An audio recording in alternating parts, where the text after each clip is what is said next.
Revanth Reddy CM కావడం కళాకారులకు గర్వకారణమన్నారు JNTU fine arts మాజీ ప్రిన్సిపల్ దశరథ్ రెడ్డి. సోమాజిగూడ ప్రెస్ క్లబ్లో హైదరాబాద్ ఆర్ట్ సొసైటీ ఆర్టిస్టుల ఫోరం ఆధ్వర్యంలో కార్యక్రమం జరిగింది. సీఎం రేవంత్ రెడ్డి చిత్రాలను గీశారు ఆర్టిస్టులు. ఒక్క ర్యాంకు తేడాతో జేఎన్టీయూలో సీఎం రేవంత్ రెడ్డి సీటు కోల్పోయారన్నారు మాజీ ప్రిన్సిపల్ దశరథ్ రెడ్డి. కళలపై ఆసక్తి ఉన్న సీఎం రేవంత్ కళాకారులు ఎదుర్కొంటున్న సమస్యలను పరిష్కరించాలని కోరారు. ఇప్పుడు కూడా మన తెలంగాణలో రేవంత్ రెడ్డి గారికి ఫైన్ ఆర్ట్స్లో సీట్ వచ్చి ఉంటే ఇంకో రకమైనటువంటి చరిత్ర ఉండేది.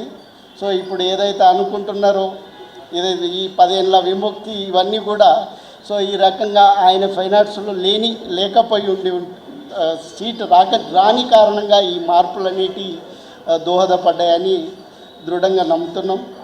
అండ్ ముఖ్యంగా నాకు వ్యక్తిగతంగా తెలిసినటువంటి ఆయనతో ఉన్నటువంటి ఏదైతే అసోసియేషన్ ఉందో ఆయన పూర్తిగా ఏదన్నా పని చేయాలనుకున్నప్పుడు ఆ పని మీద పూర్తి కేంద్రీకృతమై పనిచేయడం అనేది ఆయన తత్వం.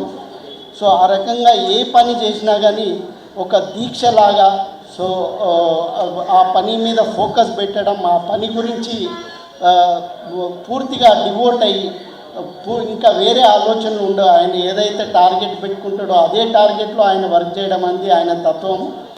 అప్పుడు ఆయన చేసిన aptitude టెస్ట్లో ఈ got 8th rank, I think, still I remember 8th rank.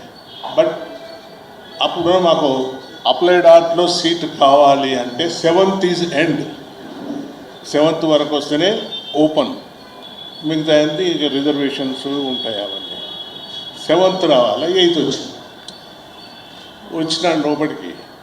Sir నా సీట్ లేదు, ఏం లేదు, వచ్చే సంవత్సరం ఇస్తే పోవన్నా. Revanth, don't worry, next year definitely I try to get it. మళ్ళీ ఒకసారి ప్రాక్టీస్ చెయ్యి, ఇట్లే జరుగుతుంటాయి, ఎంతోమంది వస్తుంటారు. అది కానీ అది మరి ఆ దేవుని అంటే మనకు కొన్ని నిజమా ఇది ఎందుకు అయింది అని అనిపించలేదు, మంచిగా అవుతుంది. ఆ విధంగా before that also I think same incident. నువ్వు ఇక్కడ ఉద్యోగం కోసం వస్తే నువ్వు ఎంపీ అయిపోయినావేమో ఆయన అంటే, సార్ మీరు అది ఏనందుకు ఇది దొరికింది సార్. వా, ద సేమ్ థింగ్ రిపీటెడ్ ఇక్కడ రేవంత్ రెడ్డి గారు కూడా అప్పుడు ఈ trial level base next time ఇస్తానంటే పోయి ఎంపీటీసీ, జెడ్పీటీసీ, ఎమ్మెల్సీ